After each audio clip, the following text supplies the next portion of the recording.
네, 여러분 안녕하십니까? 6월 26일 금요일 아침입니다. 6월 26일 금요일 아침 매일 성경 함께 나누겠습니다. 오늘 본문은 고린도전서 15장 20절부터 34절의 말씀입니다. 20절부터 34절인데요. 제가 26절까지만 봉독해 드리겠습니다. 그러나 이제 그리스도께서 죽은 자 가운데서 다시 살아나사 잠자는 자들의 첫 열매가 되셨도다. 사망이 한 사람으로 말미암았으니 죽은 자의 부활도 한 사람으로 말미암는도다. 아담 안에서 모든 사람이 죽은 것 같이 그리스도 안에서 모든 사람이 삶을 얻으리라. 그러나 각각 자기 차례대로 되리니 먼저는 첫 열매인 그리스도요, 다음에는 그가 강림하실 때 그리스도에게 속한 자요, 그 후에는 마지막이니 그가 모든 통치와 모든 권세와 능력을 멸하시고 나라를 아버지 하나님께 바칠 때라. 그가 모든 원수를 그 발 아래 둘 때까지 반드시 왕노릇 하시리니 맨 나중에 멸망받을 원수는 사망이니라. 아멘.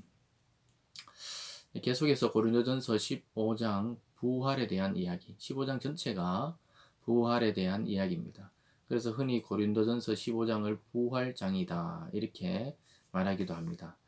오늘은 어제에 이어서 계속해서 몸의 부활에 이어서, 그러면 그것을 어떻게 증거를 하고 그걸 어떻게 알 수 있느냐, 그것은 바로 첫 열매인 그리스도를 통해 알 수 있다 이렇게 오늘 본문에서 말씀합니다.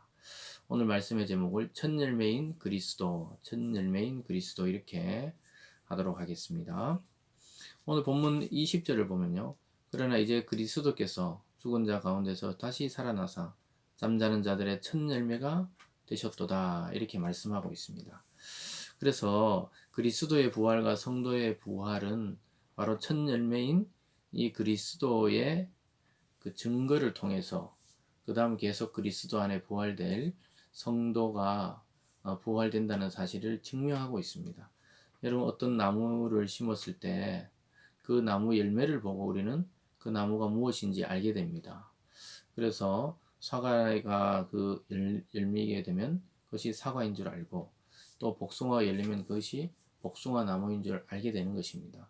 그래서 한번 사과가 열리면 그 다음에도 사과가 열리고 계속해서 같은 열매가 맺히는 것처럼, 우리가 믿고 있는 이 신앙의 핵심인 그리스도를 믿게 되면 그리스도가 부활한 첫 열매이듯이 그 다음 그리스도를 믿는 자들이 두 번째, 세 번째 계속해서 열매로 맺히게 되는데, 그것은 바로 부활의 열매로 맺히게 되는 것입니다.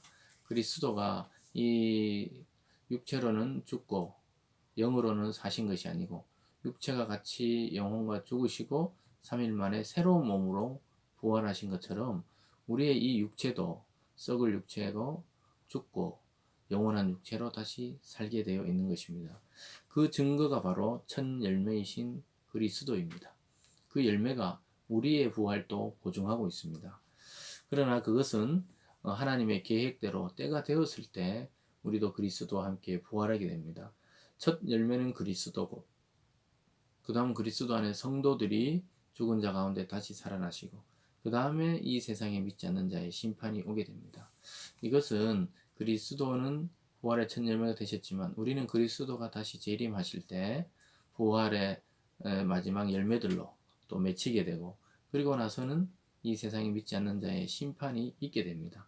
이것이 거의 동시적으로 그리스도가 오실 때 이루어질 사건이라고 오늘 본문은 이야기하고 있습니다.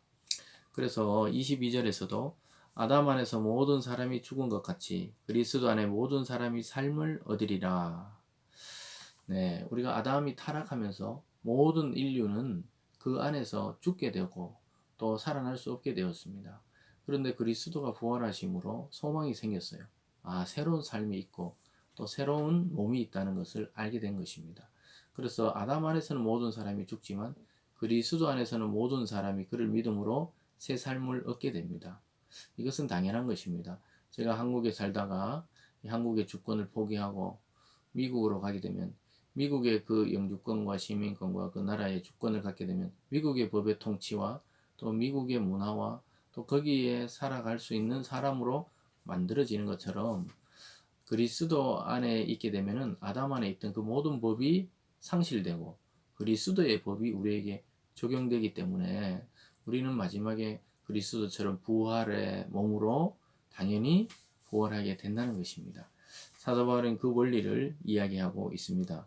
23절에 보면 그러나 각각 자기 차례대로니 먼저는 첫 열매인 그리스도요 다음에는 그가 강림하실 때 그리스도에게 속한 자요 그 후에는 마지막이니 그가 모든 통치와 모든 권세와 능력을 멸하시고 나라를 아버지 하나님께 바칠 때라 이렇게 말하고 있습니다.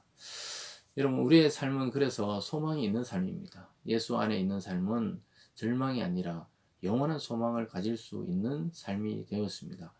왜냐하면 그리스도께서 첫 열매로 부활하셨고 또 그가 강림한다 이 말은 주님이 다시 오실 때 우리 믿는 자들이 이미 죽은 자든 이미 살아있는 자는 살아서 변화되고 죽은 자는 죽은 몸이 다시 살아나서 그리스도를 맞게 되는 것입니다.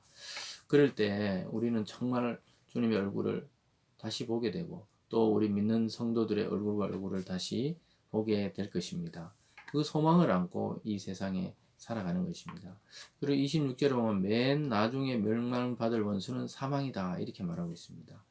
그러니까 사망조차도 우리를 위협할 수 없는 것은 그리스도가 우리에게 사망이 필요 없는 몸을 주시기 때문에 사망은 더 이상 우리를 괴롭힐 수 있는 법이 아닙니다. 그것은 아담 안에 있을 때 이야기지 그리스도 안에 있을 때는 사망의 법이 우리를 지배하는 것이 아니고 주님의 부활과 생명의 법이 우리를 지배하기 때문에 영원히 부활의 몸으로 생명의 몸으로 살아갈 수가 있는 것입니다. 바로 오늘 두 번째로 그것이 바로 성도의 진정한 소망이라고 말하고 있습니다. 부활이야말로 지금의 삶을 결정하는 진정한 소망이라는 것입니다. 왜냐하면 부활이 없다고 믿으면 어제도 말씀했던 것처럼 우리가 가장 불쌍한 자가 되는 것입니다. 부활의 소망이 없다면 예수 믿으면서 절제하고 또 이 세상의 것을 다 가지려고 하지 않고 하나님의 나라와 복음을 증거하고 이렇게 인생을 썼다는 것은 가장 불행합니다. 죽음이 끝이라면 예수 믿는 사람만큼 불쌍한 사람이 없죠. 그러나 바울은 우리의 소망이 지금의 삶을 결정하고 또 우리의 소망이 있기 때문에 자기도 그렇게 고난을 받고 견뎠다고 이야기하고 있습니다. 31절과 32절입니다. 형제들아 내가 그리스도 예수 우리 주 안에서 가진 바 너희에 대한 나의 자랑을 두고 단언하노니 나는 날마다 죽노라. 내가 사람의 방법으로 에베소에서 맹수와 더불어 싸웠다면 내게 무슨 유익이 있으리요. 죽은 자가 다시 살아나지 못한다면 내일 죽을 터이니 먹고 마시자 하리라. 속지 말라. 악한 동무들은 선한 행실을 더럽히나니 깨어 의를 행하고 죄를 짓지 말라. 이렇게 말하고 있습니다. 이 에베소에서 바울이 큰 고난을 당했던 것 같아요. 이게 맹수와 더불어 싸웠다는 건 진짜 맹수가 아니고 그 사람의 방해와 또 악한 사단의 방해가 복음 전파에 굉장히 걸림돌이 되었고 바울을 실제적으로 또 몸으로도 괴롭혔던 것 같습니다. 그래서 바울은 계속해서 그렇다면 만약에 내가 이 세상만 사는 것이 끝이라면은 내게 무슨 그것이 유익이 있었겠냐. 그냥 먹고 마시고 놀자 이렇게 이야기했을 것입니다. 그러나 바울은 그러한 사람들, 교회 내에서도 그러한 무리들이 있게 마련인데요. 거기에 속지 말라. 그래서 악한 동무들은 선을 하는 행실을 더럽히니까 깨어 의를 행하고 죄를 짓지 말라. 의를 행하는 것은 하나님의 뜻을 행하고 또 하나님의 나라의 확장을 위해서 살아가는 그 삶을 선택하라고 이야기하고 있는 것입니다.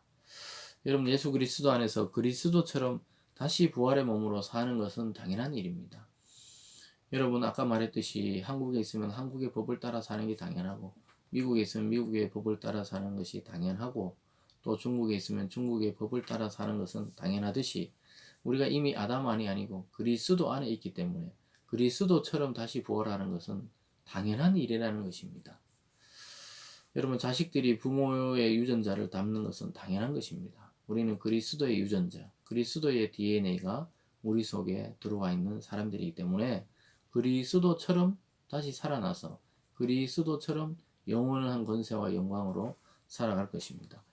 이 소망이 흔들리고 이 소망이 이 사실에서 후퇴되면 우리의 삶은 혼란하고 또 나의 욕망만 쫓아서 살게 되는 삶이 되는 것입니다.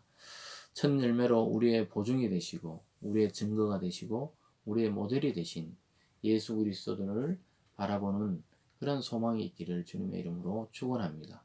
여러분 흔들리지 마시고 이 바울이 긴 구절들을 통해 고린도전서 15장 전체에서 말씀하고 있는 이 사실을 믿으시고 이 소망을 가지시고 우리를 위해 죽으신 그리스도만이 아니라 우리를 영원히 살리시기 위해서 다시 부활하신 그 그리스도 안에서 여러분도 새로운 소망을 가지고 이 땅의 현실은 다 지나가는 풍경과 같습니다. 오직 영원한 것은 주님의 말씀과 주님의 나라입니다.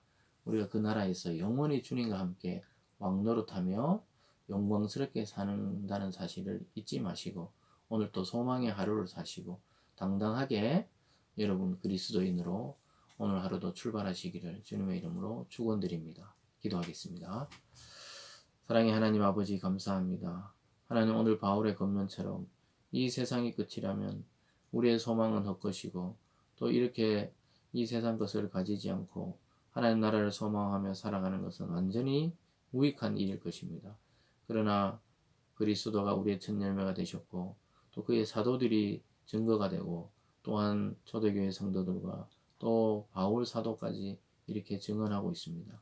하나님 이 수많은 사람들이 증언하고 깨닫고 또 성령을 통해 알게 하셨던 것처럼 하나님 우리도 아무리 발달하고 또 문명이 발달한 시대 속에서도 결국은 영원한 하나님 나라를 소망하고 이 세상에 썩어질 것과 지나갈 것들을 집착하지 아니하고 영원한 하나님의 말씀과 하나님의 나라를 소망하는 우리 성도들 될 수 있도록 인도하여 주시고 참된 소망의 날개를 펴고 당당하게 오늘도 그리스도를 향해 나아가는 그런 위대한 하루가 될 수 있도록 축복하여 주시옵소서. 감사드리며 예수님 이름으로 기도드리옵나이다. 아멘.